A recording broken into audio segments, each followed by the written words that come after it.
son las 8. Radio del Principado de Asturias, RPA, Asturias Hoy, primera edición. ¿Qué tal? Muy buenos días. Comisiones Obreras sigue adelante con la huelga en las escuelas infantiles. Es el único sindicato que hoy pide a las trabajadoras de 0 a 3 que secunden esta nueva jornada de paro y que acudan a mediodía a las 12 a Plaza España a manifestarse frente a la Consejería de Educación. La afiliación del sindicato votó ayer no a la última propuesta de la Consejería de Eva Ledo. Tania Alonso, delegada de ese sindicato en las escuelas de 0 a 3, exige más. Un grupo B que nos corresponde por titulación, una carrera profesional que tenemos suficientemente demostrada, un calendario como el del segundo ciclo de educación infantil. Somos educación y tenemos que estar ahí, como en las otras etapas. A los otros 3 sindicatos sí les satisface la última propuesta de la Consejería. Entre otras cosas, incluye retrasar el inicio del calendario lectivo al 9 de septiembre y añade un día no lectivo adicional en julio. La jornada laboral será de 6 horas diarias, más otra dedicada a tareas al margen de la atención directa al alumnado. Leticia Celorio, de USIPA, Laura Pérez, de UGT y Laura González, de CESIF, creen que la Consejería ha mostrado intención de acercar posturas. Hemos arrancado también el compromiso del calendario lectivo, llevarlo hasta 4 días antes de finalizar el mes de julio. Creo que el chicle ya no da más de sí, que hemos llegado al tope, pero bueno, yo estoy contenta, ¿eh? Para CESIF es un buen acuerdo. La consejera ha atendido el 99% de las peticiones y además con celeridad. Y entendemos que ahora mismo no hay motivo para mantener la huelga. Y en cuanto al reconocimiento de la categoría B y de la carrera profesional, la consejera Eva Ledo lo enmarca en la futura negociación del convenio. Que podamos seguir avanzando en el desarrollo de la ley de acuerdo con todos los compromisos que tenemos de negociación en la mesa de diálogo, reglamento de organización y funcionamiento y demás aspectos que estamos trabajando. Y atención, porque a estas horas ya hay que usar cadenas para transitar por 6 puertos de montaña, por San Isidro, Tarna, Somiedo, San Lorenzo, Ventana y Leitariegos. La Agencia Estatal de Meteorología declara al Principado en fase de alerta naranja por nevadas hasta la medianoche de mañana viernes. Debido a esta situación, Tráfico advierte de posibles complicaciones para circular por la AP66, la autopista del Huerna, y también por la Nacional 630 en Pajares. Instan a consultar el estado de las carreteras antes de ponerse al volante. Con esta portada arranca la primera edición de Asturias Hoy de este 20 de noviembre. Lo hace con Paula Rodríguez, con Ángeles García, labores de redacción y locución, con Elia Rivero, quien les habla, y con Simón Rupérez en tareas técnicas. Lo hacemos también con estos titulares. Asturias Hoy.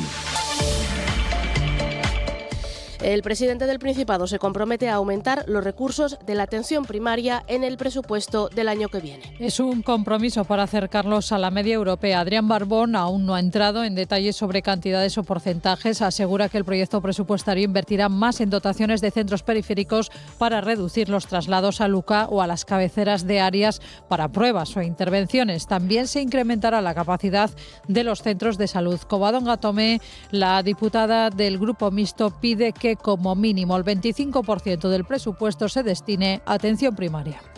Yo sí soy defensor de que hay que reforzar equipamientos. Por mucho que se diseñen mejoras o se incorporen innovaciones, sin presupuesto nada será factible. Y primer día de Santos Cerdán fuera de la cárcel. El exsecretario de Organización del Partido Socialista salió ayer por la tarde de Soto del Real tras pasar casi 5 meses en prisión preventiva. El Tribunal Supremo considera que ha disminuido el riesgo de destrucción de pruebas y por eso decide que salga de la cárcel a la espera de juicio. Santos Cerdán denuncia las mentiras, dice que se han vertido sobre él y asegura que la verdad tendrá que salir a la luz. Mira, lo primero que quiero decir es que se están hablando muchas mentiras y hay muchas manipulaciones en cuanto a la interpretación que se hacen de los 2 informes sobre mi persona. Yo confío que la verdad se imponga y que al final con esa verdad se haga justicia. Y hoy hace 50 años. Españoles, Franco ha muerto. Hoy hace 50 años España se levantaba con esta noticia. El dictador moría tras casi 40 años de dictadura en España. Fue un acontecimiento clave en la historia reciente del país que desembocó en la actual democracia. Hoy hay preparados diversos actos en todo el país para reivindicar eso, la democracia. En Asturias, en el Pozo Sotón, en el Entrego, se celebrará un acto de homenaje y de reparación a las víctimas republicanas asturianas de la Guerra Civil y de la dictadura. Un acto que contará con la participación, con la presencia del ministro de Política Territorial y Memoria Democrática, con Ángel Víctor Torres y con el jefe del Ejecutivo asturiano, además de otras autoridades. El tráfico. Y cuando son casi las 8:06 de la mañana, vamos a conocer el estado de las carreteras de la mano de la DGT. ¿Qué tal? Buenos días. Buenos días, hasta ahora seguimos pendientes del temporal de nieve que afecta ya a 3 carreteras en el Principado de Asturias, ya que encontrarán transitables con precaución la AP66 en el Moclín y la Nacional 630 en el Puerto de Pajares, y también obligatorio el uso de cadenas en la AS117 a la altura de Tarna, por lo que les pedimos que se informen del estado de las carreteras y también del tiempo antes de emprender la marcha. Gracias, DGT. Vamos ahora a conectar con las principales ciudades asturianas. Empezamos en Oviedo, Policía Local. ¿Qué tal? Buenos días. Hola, buenos días. ¿Qué tal por allí? ¿Cómo amanecéis? Empezamos a encontrar retenciones en la entrada de la AS2 y en Plaza de Castilla, y por lo demás tráfico fluido y sin retenciones. Gracias, Oviedo. Vamos ahora hasta Gijón, Policía Local. Buenos días. Hola, buenos días. ¿Qué tal por allí? Pues en Gijón de momento tráfico fluido y ninguna incidencia reseñable. Gracias. Terminamos recorrido en Avilés, Policía Local. Buenos días. Hola, buenos días. ¿Qué tal por allí? En estos momentos tráfico fluido sin retenciones en toda la red diaria. Gracias, Avilés. Vamos con el tiempo. El tiempo. Previsión para las próximas horas que nos acerca David Arango. ¿Qué tal? Buenos días. Hola Elia, buenos días. Estamos ante la jornada estrella de este temporal invernal que comenzábamos ayer en Asturias. Hoy lloverá y nevará durante todo el día con intensidad. La cota de nieve va a ir descendiendo hasta los 700 metros de altitud. Tenemos toda la cordillera cantábrica en aviso por nevadas, según la Agencia Estatal de Meteorología. Nos vamos a la jornada de mañana. Todavía nieve y lluvia por la mañana intensas. A lo largo de la tarde las precipitaciones van a ir a menos. Será mañana un día muy frío, pero la cota de nieve mañana va a ir subiendo desde los 600-700 metros de primera hora de la mañana hasta superar mañana los 1000 metros a última hora del día. Asturias al día.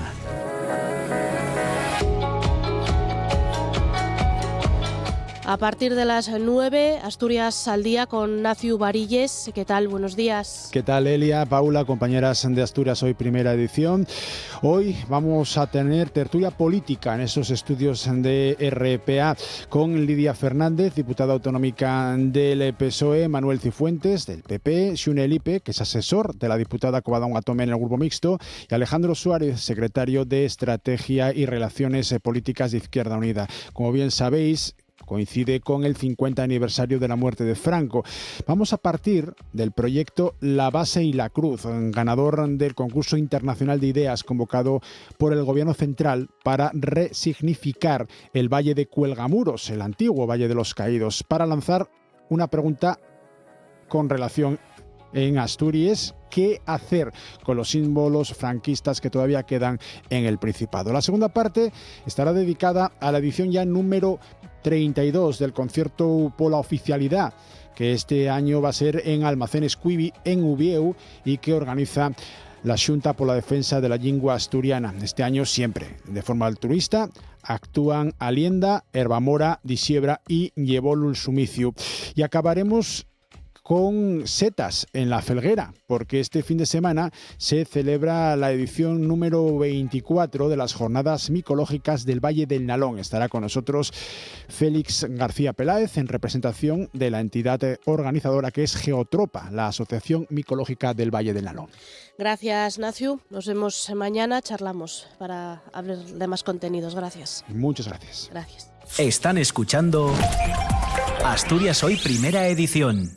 Y empezamos con servicio público, con información de servicio, porque lo comentábamos en la apertura. La AEMET, la Agencia Estatal de Meteorología, declara al Principado en fase de alerta naranja por nevadas en cotas de 800 metros debido a la llegada de un frente de aire de origen ártico que afectará a la mitad norte del país. La alerta naranja se prolongará hasta las 6 de la mañana del viernes, momento en el que se rebajará a nivel amarillo hasta mediodía de mañana.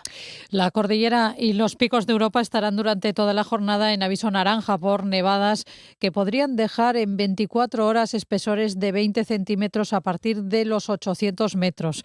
A esta hora, el 112 Asturias indica que hay que utilizar cadenas para circular por los puertos de San Isidro, Leitariegos, Tarna, Somiedo, San Lorenzo y el puerto de Ventana. También la DGT advierte de posibles complicaciones para circular por la AP66, por la autopista del Huerna y la Nacional 634, la alternativa al puerto de Pajares. Debido a esta situación adversa, se insta a conocer el estado de las carreteras antes de emprender el viaje. Para ello, Tráfico informará en tiempo real a través de varios canales o también se puede consultar en la página web del 112 Asturias, que a esta hora informa de 6 puertos con problemas, como les decimos, en la red secundaria. Como decimos, los puertos de San Isidro, Leitariegos, Tarna, Somiedo, San Lorenzo y Ventana son por el momento los que necesitan cadenas si se va a circular por ellos. Sí, hablamos ahora de fiscalidad, de la reforma del IRPF que salía ayer adelante en el pleno de la Junta.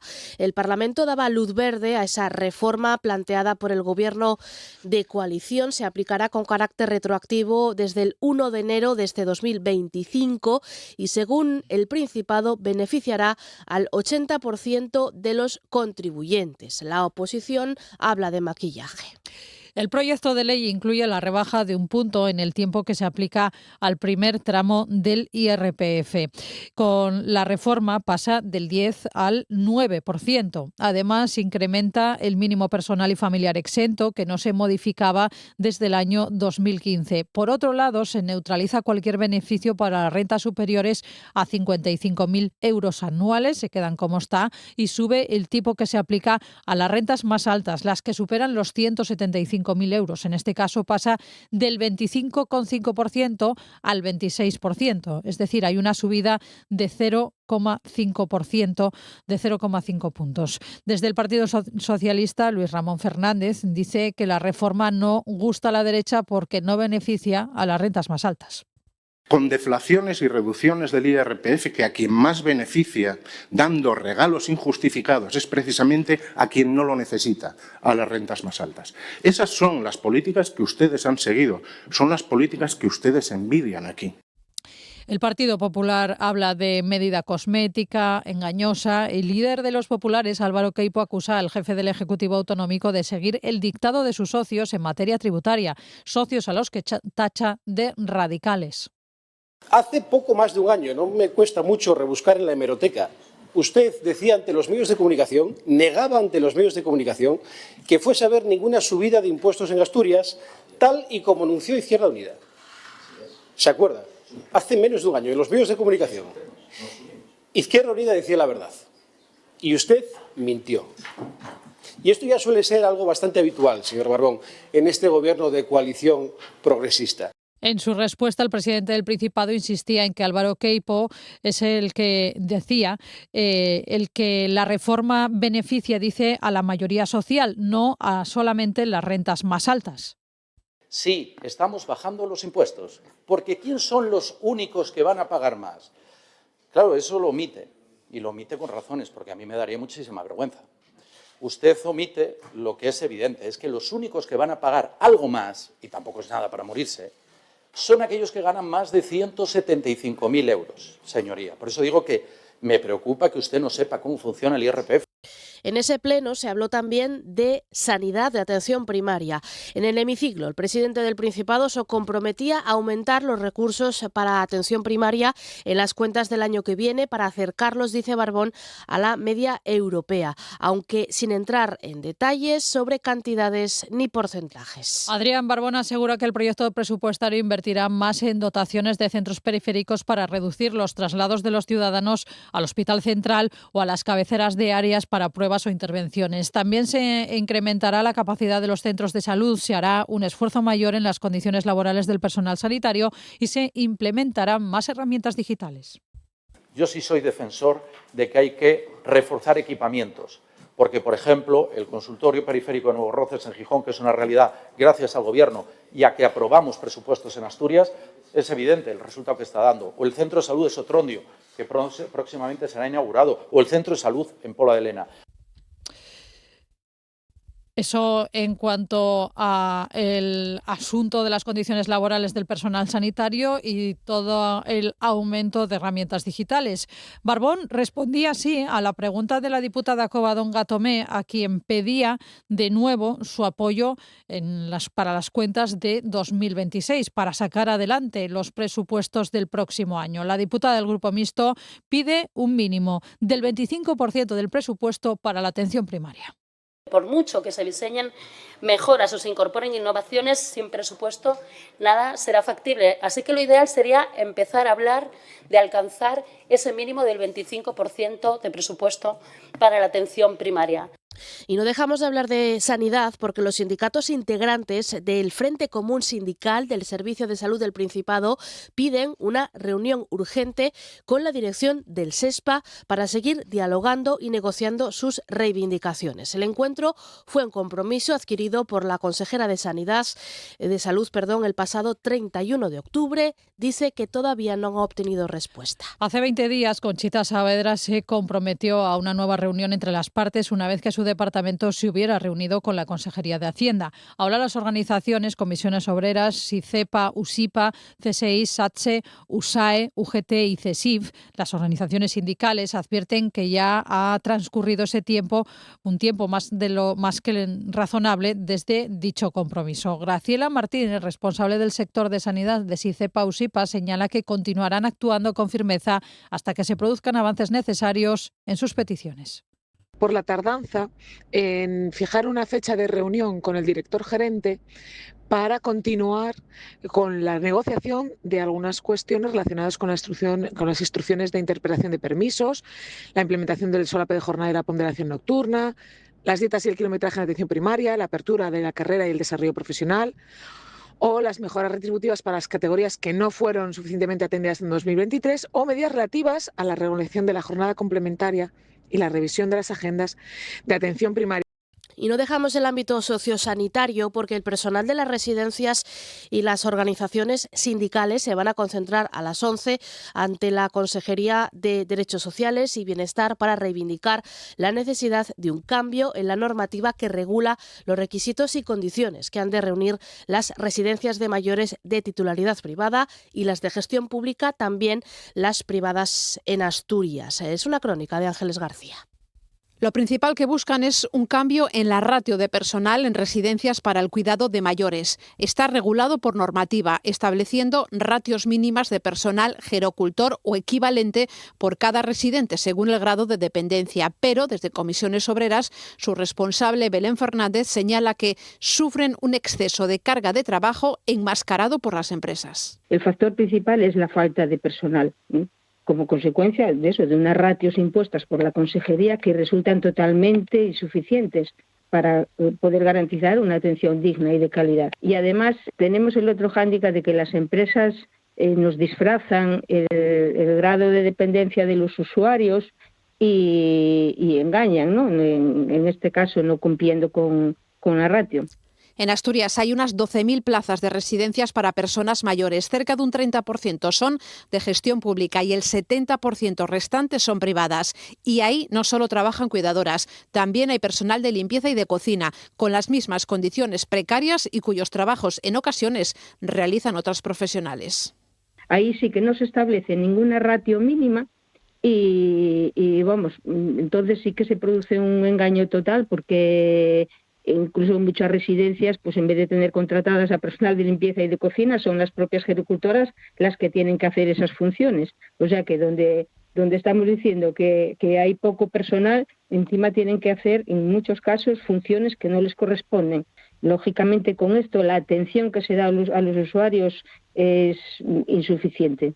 La concentración es hoy a las 11 de la mañana delante de la Consejería de Derechos Sociales y Bienestar en Oviedo. RPA, Asturias Hoy, primera edición. Y era uno de nuestros asuntos de apertura. Comisiones Obreras sigue adelante con la huelga en las escuelas infantiles. Es el único sindicato que hoy pide a las trabajadoras de 0 a 3 que secunden esta nueva jornada de paro. Además, convocan a estas plantillas a protestar, a concentrarse a mediodía frente a la Consejería de Educación en Oviedo. Tras la reunión por la mañana entre los sindicatos y la Consejería, por la tarde Comisiones Obreras llevaba a la Asamblea de Trabajadoras la última propuesta de educación que fue rechazada. De esta manera decidía mantener la huelga prevista para hoy y las movilizaciones en el primer ciclo de educación infantil. Tania Alonso, la portavoz, reclama que se le reconozca en todos los aspectos como una etapa educativa más. Un grupo B que nos corresponde por titulación, una carrera profesional que tenemos suficientemente demostrada, un calendario como el del segundo ciclo de educación infantil. Somos educación y tenemos que estar ahí, como las otras etapas. El resto de sindicatos acepta las últimas mejoras propuestas por Educación, que incluyen retrasar el inicio del calendario lectivo al 9 de septiembre y añadir un día no lectivo adicional en julio. El calendario seguirá siendo el mismo para el personal, pero la Consejería incrementa los días no lectivos desde el 1 al 8 de septiembre y además habrá 4 días no lectivos en lugar de 3 en la última semana del mes de julio. La jornada laboral será de 6 horas diarias más otra dedicada a tareas administrativas o pedagógicas, aunque se garantiza en todo momento la atención al alumnado. Y en cuanto al reconocimiento de la categoría B y de la carrera profesional, la Consejería lo enmarca en la negociación del nuevo convenio colectivo a partir de enero. Con estos puntos, tanto Leticia Celorio de USIPA, Laura Pérez de UGT y Laura González de CESIF creen que la Consejería muestra intención de acercar posturas. Hemos arrancado también el compromiso del calendario lectivo, llevarlo hasta 4 días antes de finalizar el mes de julio. Creo que el chicle ya no da más de sí, que hemos llegado al tope, pero bueno, yo estoy contenta, ¿eh? Para CESIF es un buen acuerdo. La consejera ha atendido el 99% de las peticiones y además con celeridad. Y entendemos que ahora mismo no hay motivo para mantener la huelga. Y desde el Principado, la consejera de Educación, Eva Ledo, confía en empezar a desarrollar sus propuestas y quiere seguir avanzando en la integración del personal en la red autonómica de escuelas de 0 a 3. Que podamos seguir avanzando en el desarrollo de la ley de acuerdo con todos los compromisos que tenemos de negociación en la mesa de diálogo, reglamento de organización y funcionamiento y demás aspectos que estamos trabajando. RPA, Asturias Hoy, primera edición. Y entramos ahora en el terreno de los tribunales porque la Fiscalía y la acusación particular mantienen la petición de 9 meses de cárcel para los 3 acusados de provocar un incendio al lanzar voladores durante las fiestas de Castrillón, en Boal. Están acusados de imprudencia grave. Su abogado, Jorge Ibáñez, asegura que lo hicieron con el permiso del Ayuntamiento y con el visto bueno de la Guardia Civil, a pesar de que ese día había riesgo muy alto de incendio. Siguiendo el juicio ha estado nuestra compañera Cecilia Pérez. Los 3 acusados reconocieron que lanzaron los voladores porque tenían todos los permisos por parte del Ayuntamiento de Boal y porque la Guardia Civil nunca se lo prohibió. Incidieron en que desconocían que ese día existía una prohibición por parte del Principado de lanzar elementos pirotécnicos por riesgo muy alto de incendio. Sin embargo, la Fiscalía incidió en que esto no les exime de cumplir la normativa y que su actuación fue negligente. Ese día, el 9 de abril de 2023, Asturias vivía su peor ola de incendios. La defensa pidió la libre absolución. Se amparó en el testimonio del dueño de la pirotecnia que vendió los voladores a la comisión de festejos. Argumentó que ese tipo de volador no causa fuego porque la varilla no prende y porque la distancia desde donde se lanzaron hasta el lugar de inicio del fuego no la puede recorrer ese tipo de volador por mucho que se desvíe. El punto de inicio del incendio está a 316 metros, por lo tanto a una distancia más de 3 veces superior al máximo que pudiera alcanzar un cohete de estas características. Eso no fue contradicho de ninguna manera por ninguna prueba. Agentes del Seprona descartaron cualquier otra causa porque se localizó una varilla en el lugar del incendio, aunque no se aportó a la causa. La superficie quemada afectó a 2 hectáreas y a 14 parcelas cuyos propietarios no reclamaron daños. El juicio ha quedado visto para sentencia. Y más asuntos de tribunales porque la Fiscalía solicita 2 años de cárcel para la acusada de estafar y no auxiliar a un joven que falleció en un piso de citas en Gijón. Según el relato de la Fiscalía, el fallecido de 24 años había acudido a casa de la mujer y falleció tras consumir drogas y alcohol, según la autopsia. La acusada y su hija arrastraron el cuerpo hasta el descansillo y allí lo dejaron. Se la acusa también de estafa por hacerse transferencias de más de 3.000 euros desde la cuenta del joven. La pena de prisión podría ser sustituida por la expulsión del país, ya que la acusada es colombiana. Y la Fiscalía pide 3 años y medio de cárcel para el acusado de la muerte por imprudencia del DJ Eloy Malnero. Según la investigación, como consecuencia de un empujón, la víctima se golpeó en la cabeza con el alféizar de una ventana y murió horas después. Se le acusa de un delito de homicidio por imprudencia. Los hechos ocurrieron el 1 de noviembre de 2024 en las inmediaciones de una sidrería de la calle Corrida. El acusado se encontró con la víctima y tras gastarle una broma se abalanzó sobre él y ambos cayeron al suelo. En su escrito, la Fiscalía se abre a sustituir la pena de cárcel por la expulsión de España durante 7 años. Y el Juzgado de Instrucción número 1 de Oviedo ha ordenado el ingreso en prisión provisional, comunicada y sin fianza de un hombre detenido hace unos días en el marco de una operación a gran escala contra el narcotráfico desarrollada en Asturias y en Toledo. La causa sigue bajo secreto de sumario. El fiscal considera que existe riesgo de fuga y le atribuye los delitos de pertenencia de organización criminal, tráfico de drogas en cantidad de notoria importancia y blanqueo de capitales. La operación se desarrolló el 9 de noviembre entre Asturias y Toledo, ciudad en la que murió un presunto narcotraficante durante un tiroteo con la Policía Nacional. Tras pasar a disposición judicial, el juzgado ordenó el día 12 de noviembre el ingreso en prisión provisional del principal investigado. Para otros 3 arrestados dictó libertad provisional con las medidas cautelares de comparecencia en el juzgado los días 1 y 15 de cada mes y retirada del pasaporte.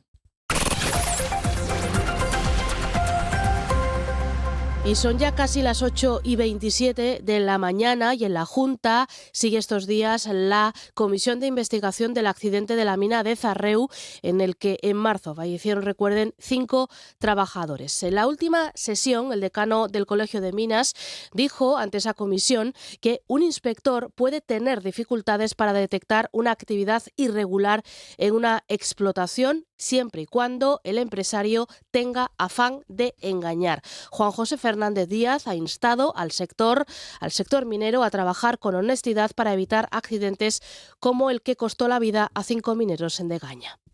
El trabajo de la empresa minera tiene que hacerse con la honestidad suficiente para no andar ocultando cosas ni en la Administración ni en la sociedad.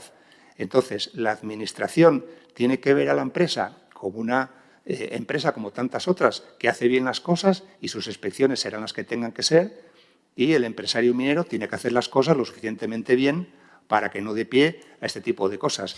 Hoy las comparecencias serán por la mañana con 2 miembros de la Comisión de Seguridad Minera y de la Comisión Especial de Investigación del Accidente de Bluesolving de 2022. Por la tarde declara el guarda mayor de la zona suroccidental. Y ya vamos con información local porque en Oviedo, Izquierda Unida Convocatoria tiende la mano al equipo de gobierno del Partido Popular para volver a negociar su apoyo a las cuentas del año que viene, como ya hizo con los de este año, 2025. Sus prioridades, dice Gaspar Llamazares, serán la creación de una oficina municipal de vivienda y sigue oponiéndose de forma frontal a que se construya un parking en el Campillín. Inicialmente no vamos a votar favorablemente las cuentas porque todavía nos queda mucho pescado por vender. Entonces, en principio no vamos a votar favorablemente al proyecto de presupuestos y vamos a seguir negociando hasta la votación final. Y también en Oviedo, la Asociación de Vecinos de La Florida reclama al Ayuntamiento un refuerzo de las líneas de autobús urbano que dan servicio al barrio. Piden más frecuencias de las líneas E y F. Advierten de que la demanda se ha disparado desde 2024 y que los pasajeros sufren la saturación de los autobuses. El presidente del colectivo vecinal, Jesús Alonso, solicita medidas urgentes. Llevan ya desde el año pasado con un índice de ocupación altísimo. una saturación, digamos que el término sardinas en lata en determinados horarios es literal, igual que es literal que a veces se hayan quedado pasajeros en tierra porque ya no cabe gente. Y en Avilés, el Ayuntamiento invertirá 35 millones de euros en el Plan de Barrios, que comprende 12 áreas de la ciudad. Se desarrollará en los próximos 6 años y el objetivo es dar respuesta a las demandas de los vecinos. De hecho, las líneas estratégicas se recogerán en un documento que será público en diciembre y que recoge actuaciones para mejorar el transporte público, el mantenimiento de los equipamientos o incrementar las actividades culturales, deportivas y de ocio. El presupuesto del año que viene ya recogerá partidas para estas actuaciones. Raquel Ruiz, concejala delegada de Hacienda, Turismo, Comercio y Juventud; Pelayo García, concejal delegado de Servicios Urbanos, Movilidad, Medio Ambiente y Participación; y Juanjo Fernández, coordinador de Izquierda Unida Avilés. Hacía falta terminar esta reunión de hoy para poder concretar más al detalle sobre todo lo que tiene que ver con las inversiones, y la previsión es que en los próximos días podamos hacer esa presentación pública de los presupuestos. Las líneas de actuación van desde mejorar la movilidad y la conexión de los barrios con el centro, la mejora en la eficiencia energética, no solo de los edificios públicos. Inversiones en regeneración urbana, inversiones en equipamientos de todo tipo, centros socioculturales, equipamientos deportivos, engloba también actuaciones culturales y festivas, engloba trabajar en la inclusión social en los barrios. Y en Avilés también 13 establecimientos participan en la 4ª edición de la Seronda de Vinos y Tapas, que se desarrolla hasta el domingo. Una oportunidad para degustar tapas, productos típicos de esta época del año, una iniciativa de la que nos da más detalles Ángeles García. Con esta iniciativa se pretende generar actividad económica en una época de menos público foráneo, como a priori puede ser el mes de noviembre. Así, el protagonismo de Avilés en eventos gastronómicos vinculados con el tapeo, una de las más singulares demostraciones españolas de la gastronomía, y también a través del vino, como lo demuestra diferentes certámenes que se desarrollan en la ciudad cada año, teniendo como protagonista precisamente el vino. Raquel Ruiz es la concejala de Turismo y Comercio. Y la verdad es que es una suerte poder tener este tipo de eventos en la ciudad, que además de los eventos culturales y deportivos y sobre todo toda esta cantidad de congresos que estamos teniendo en esta época del año, pues nos está ayudando muchísimo a desestacionalizar el turismo. Y por decir algunos datos, la capacidad hotelera, ya sabemos cómo es en Avilés, pero los hoteles pensaban que iban a estar en torno a un 45% durante septiembre y octubre, y los datos nos han demostrado que han estado llenos a un 75%. Esta 4ª edición de Seronda de Vinos y Tapas de Avilés se desarrolla hasta el domingo. Asturias Hoy, primera edición. Noticias. Y lo decíamos en apertura, hoy se cumplen 50 años de esto. Españoles, Franco ha muerto. Carlos Arias Navarro, entonces presidente del Gobierno, anunciando la muerte de Franco el 20 de noviembre del 75. Hoy, 50 años después, según el CIS, 1 de cada 5 españoles, un 21,3%, considera que los años de la dictadura fueron buenos o incluso muy buenos. En el entrego hoy, en el Pozu Sotón, se celebrará un acto de homenaje de reparación a las víctimas republicanas asturianas de la Guerra Civil y de la dictadura. Estará presente el ministro de Política Territorial y Memoria Democrática, también representantes de asociaciones memorialistas y familiares de víctimas que recibirán declaraciones de reconocimiento y reparación. Como decimos, hoy se cumplen 5 décadas del fin de la dictadura. Queremos hablar de ello con Rosa Rodríguez Macías, profesora de Geografía e Historia del Instituto de Secundaria Padre Feijóo de Gijón, también miembro del grupo Eleuterio Quintanilla, que nos acompaña hoy en el estudio. Gracias, Rosa, por estar aquí. Gracias a vosotros por contar conmigo. Hacíamos referencia a esa encuesta del CIS que conocíamos hace escasas 20 días. ¿Qué está fallando para que 1 de cada 5 españoles siga pensando, siga anclado en la idea de que se vivía mejor? Bueno, los datos del CIS son demoledores, pero son generales. 1 de cada 5 españoles, si lo desagregamos y vemos quiénes son esos 1 de cada 5 españoles, nos vamos a dar cuenta de que son jóvenes varones de entre 19 y 25 años. Entonces, ¿qué está pasando con ese grupo de población? ¿Qué presiones están recibiendo? ¿Dónde están sus principales fuentes de información? quiénes son o cuáles son las ideas o quiénes son las personas que más influencia tienen sobre ellos. Hay un lugar común al que se suele acudir en este caso, que es la educación.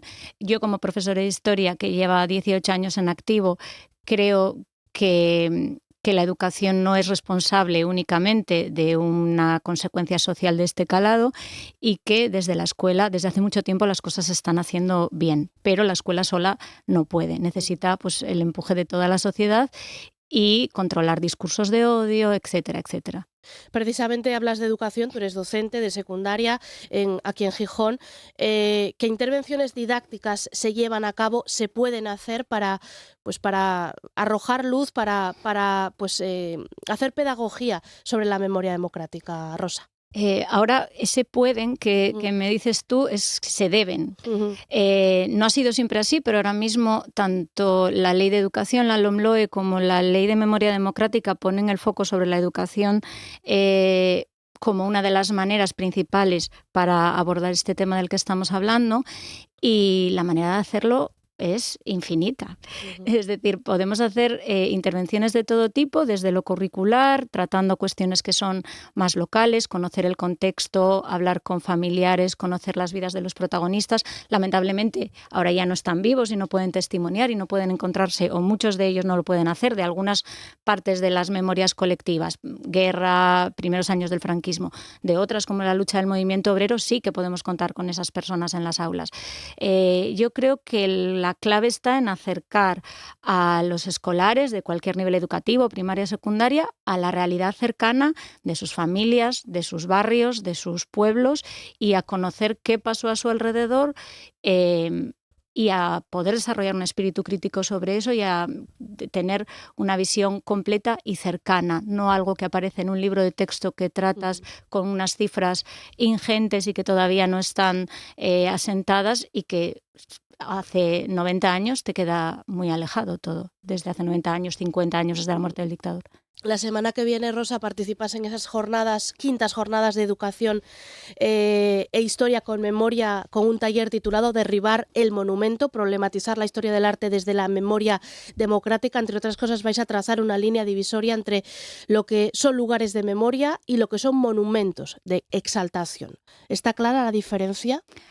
No, y se confunden. Cuando Pierre Nora, que es un historiador francés, que es el que pone el término lugares de memoria sobre la mesa, que lo hace refiriéndose a que la historia se escribe sobre las memorias colectivas, es decir, que una parte de la historia que hacemos los historiadores o que los historiadores compilan es el recuerdo y la memoria oral de las sociedades, habla también de que hay que compensar el desarraigo. Entonces hay dos tipos de monumentos que tienen que ver con la memoria. En el caso concreto, por ejemplo, de España y de Asturias, desde el momento en que el bando sublevado gana la guerra en las diferentes partes de España, que es en diferentes momentos, se comienzan a construir monumentos de exaltación. Esos monumentos de exaltación son lugares de memoria para una parte de la sociedad española, pero no lo son para la otra.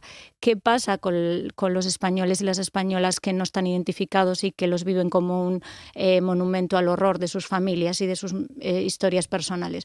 Pues que van de manera paralela en la clandestinidad, con muchos problemas, construyendo sus propios lugares de memoria. La democracia no ha sabido abordar eso, no ha sabido tratar este tema. La Ley de Memoria Democrática, cuando aborda el tema de los lugares de memoria, estamos hablando del año 2020.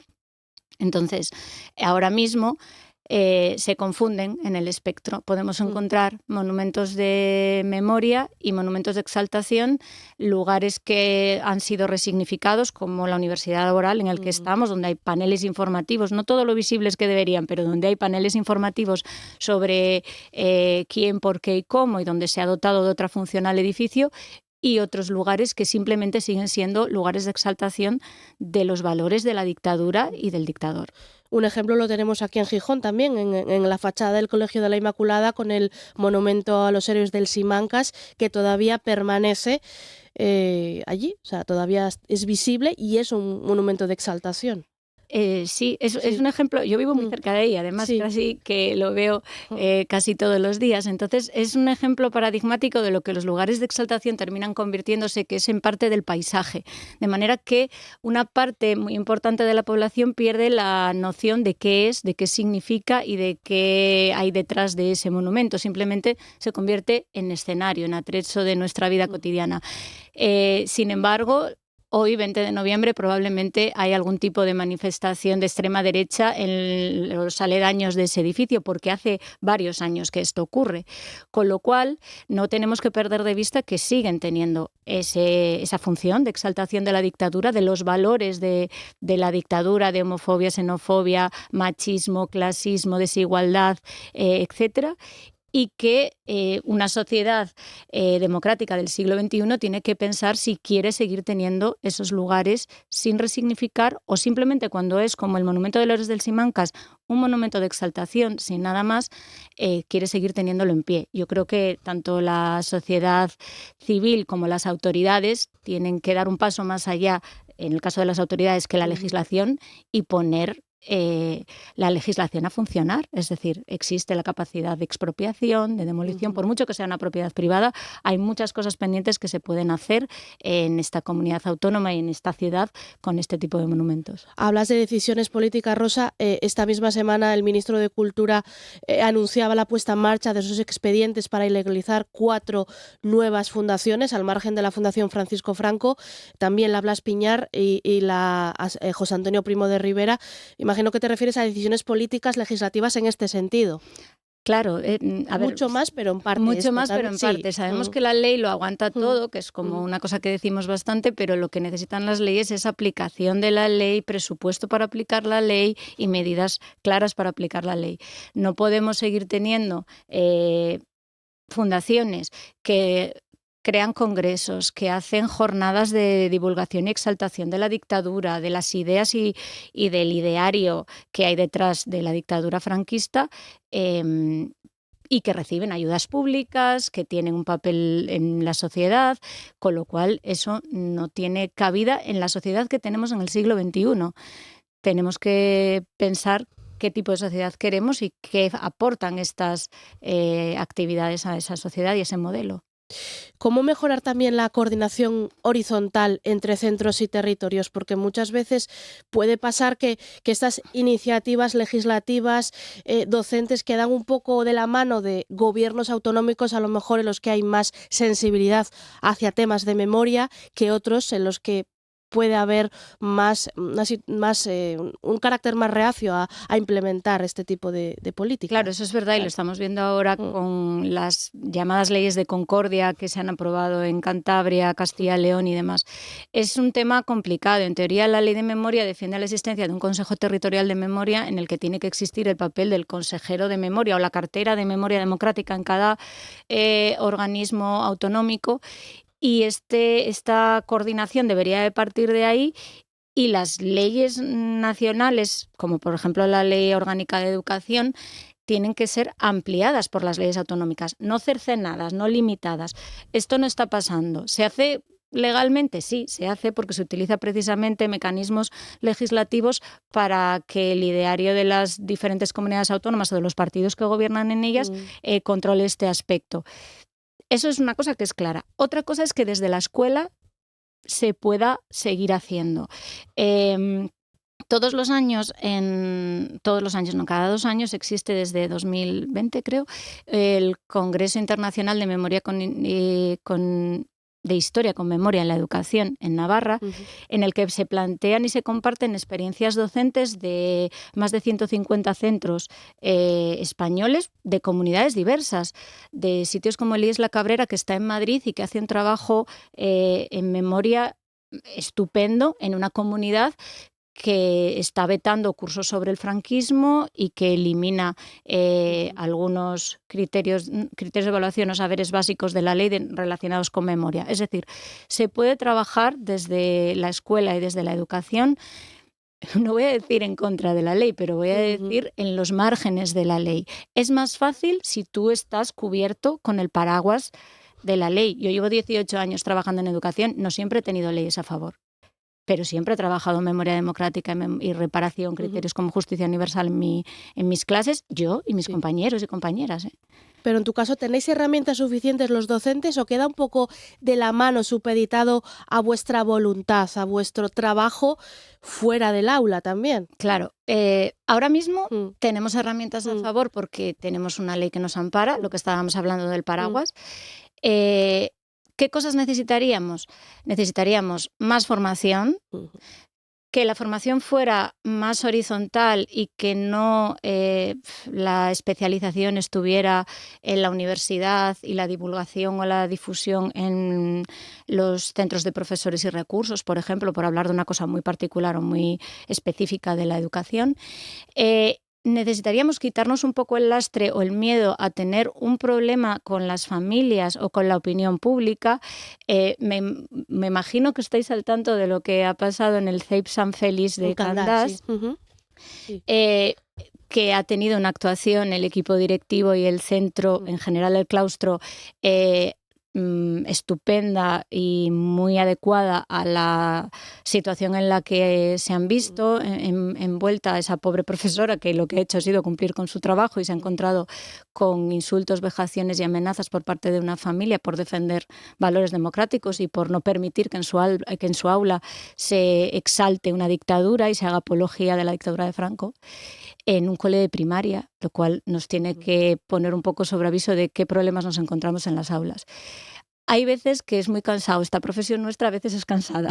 Entonces, claro, el luchar todos los días, el encontrarte día tras día con un Viva Franco o con una esvástica pintada en la pizarra, es un trabajo que desgasta mucho y que además muchas veces es polémico, muy visible, enseguida salta a los medios, etcétera, etcétera. Entonces yo creo que lo que necesitamos los docentes es sentirnos seguros en que estamos haciendo lo correcto, más allá de por militancia, y no tiene nada que ver con militancia política, quiero decir militancia docente de crear de ayudar a la educación de una generación de jóvenes demócratas y tal. Saber que tienes el consenso de la sociedad, que te va a apoyar tu equipo directivo, que la consejería va a estar contigo, es decir, sentirte apoyado y en el lado correcto de la historia.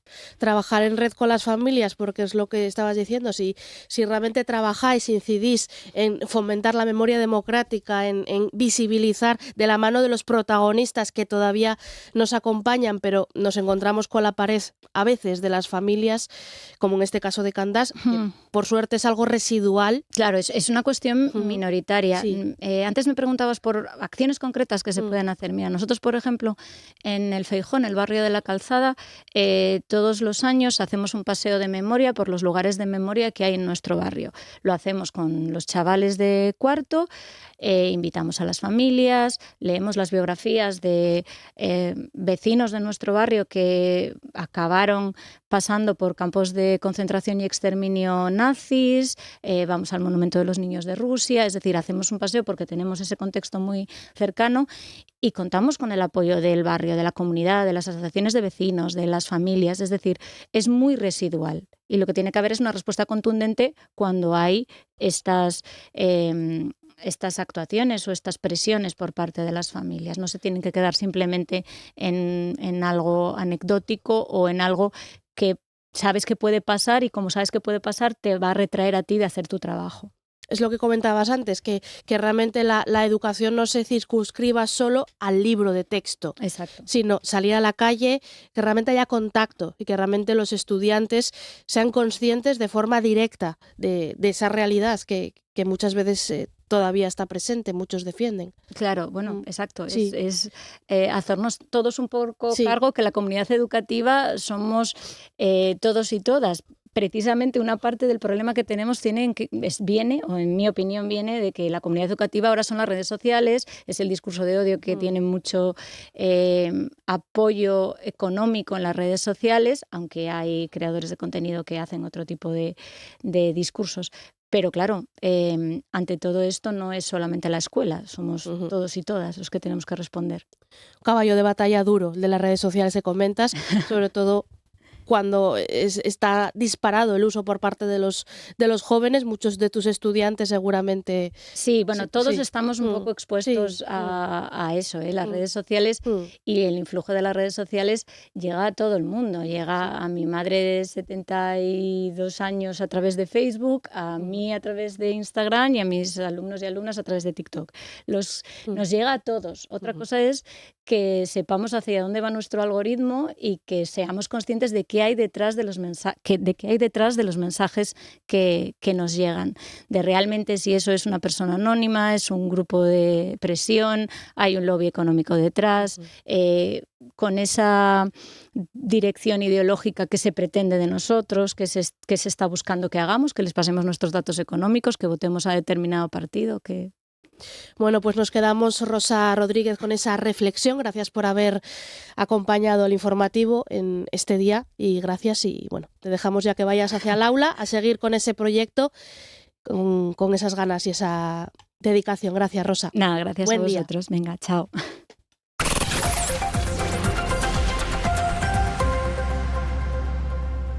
Y vamos ahora con más asuntos. En clave nacional, algo que avanzábamos ya en la apertura de este informativo, y es que el exsecretario de Organización del Partido Socialista, Santos Cerdán, salió ya de la cárcel, lo hacía ayer, de la cárcel de la prisión de Soto del Real, después de que el Supremo haya considerado que ha bajado, que se ha reducido el riesgo de que pueda destruir pruebas.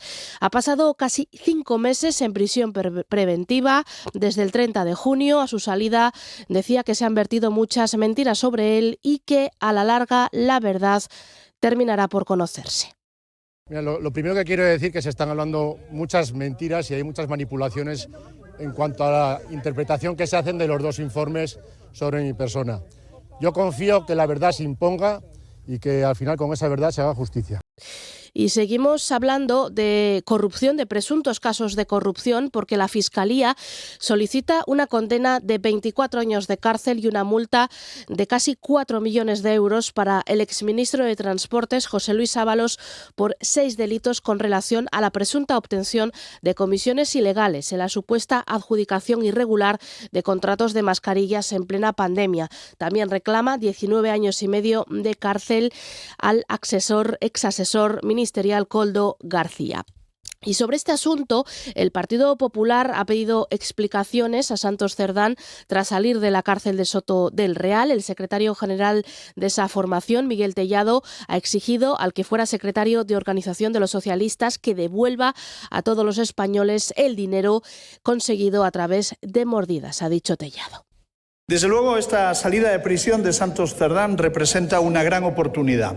Una oportunidad para que dé una rueda de prensa, por fin, ahora sí, y explique cuál es su papel en toda la trama, que dé las explicaciones a todas las preguntas que desde el Partido Socialista no han contestado durante todo este tiempo.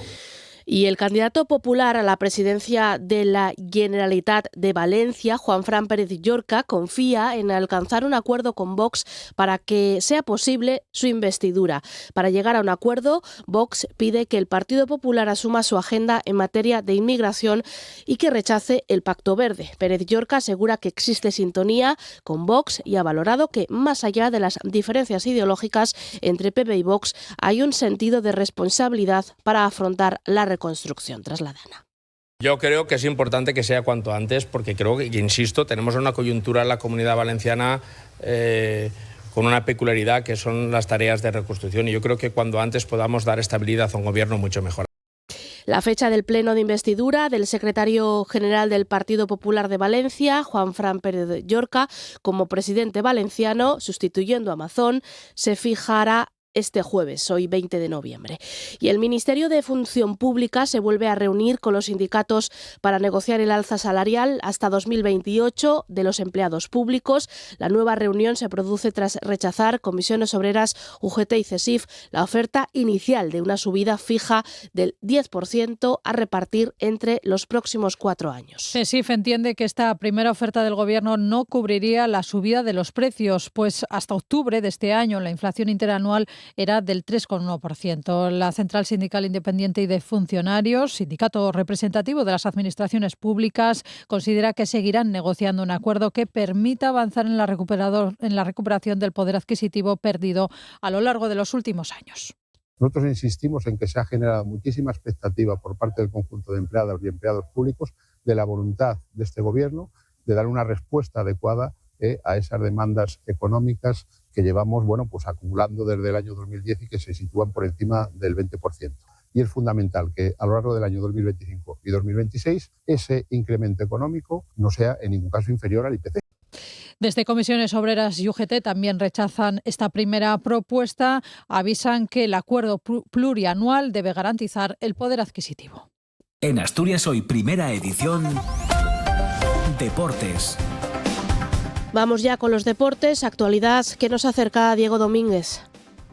¿Qué tal? Buenos días. Con la enfermería vacía, Luis Carrión espera ahora la llegada de los internacionales de cara al Real Oviedo Rayo Vallecano del domingo a las 2 de la tarde en el Carlos Tartiere. Ayer regresó Luka Ilić, esta mañana se espera a Carmo y Rajín y mañana a Fede Viñas y Sibu. El que repetirá en la portería es Aaron Escandel, mejor jugador del equipo por tercer mes consecutivo.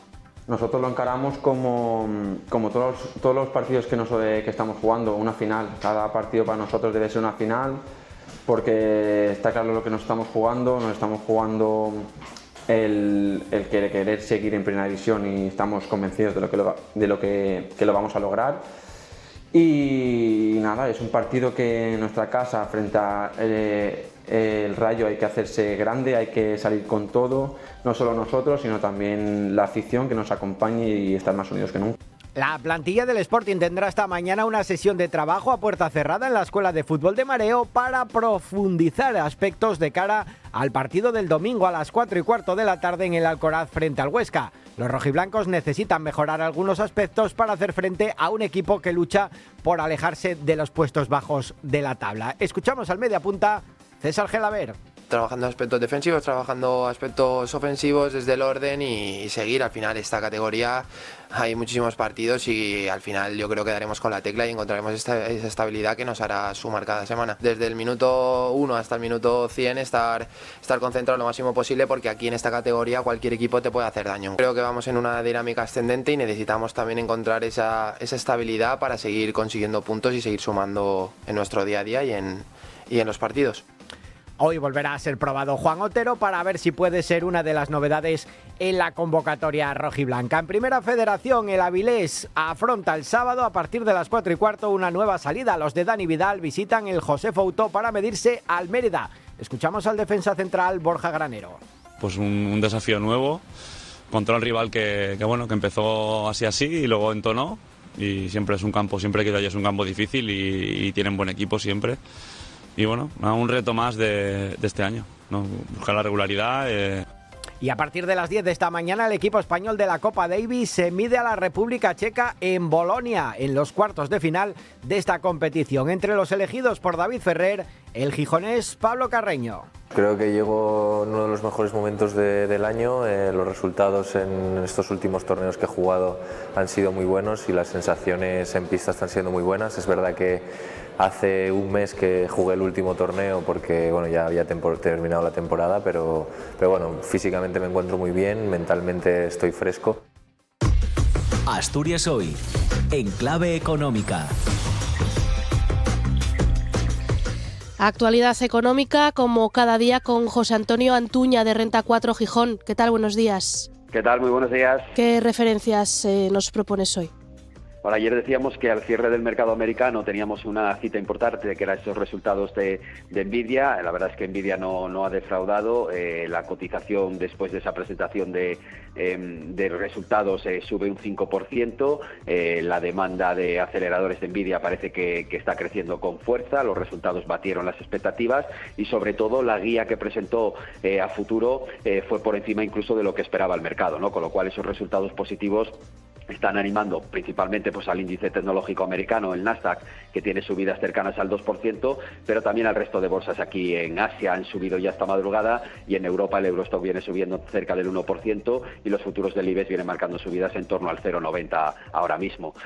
Con lo cual este inicio de sesión va a ser positivo. Sí que es cierto que vamos a tener citas importantes hoy también. Hoy conoceremos el informe oficial de empleo americano de septiembre. Ayer supimos que el de octubre y el de noviembre no los vamos a conocer hasta después de la reunión de la FED de Estados Unidos, y eso lo que ha hecho es rebajar la probabilidad de que bajen tipos en diciembre en Estados Unidos, que ahora el mercado piensa que solo en torno a un 25-30% de probabilidades de que bajen los tipos. Pero va a ser un informe oficial que va a ser trascendental para poder ver qué decisión puede tomar la FED en la próxima reunión del 10 de diciembre. Gracias, José Antonio, como siempre. Volvemos a charlar mañana. Perfecto, gracias, buenos días. Ni sé que sangra la luna. Y nos vamos escuchando Al alba, una de las canciones más conocidas de Aute. La escribió en el 74 y aunque en un principio fue una canción de amor, terminó convirtiéndose en un alegato contra la pena de muerte. Vendrá la noche más larga.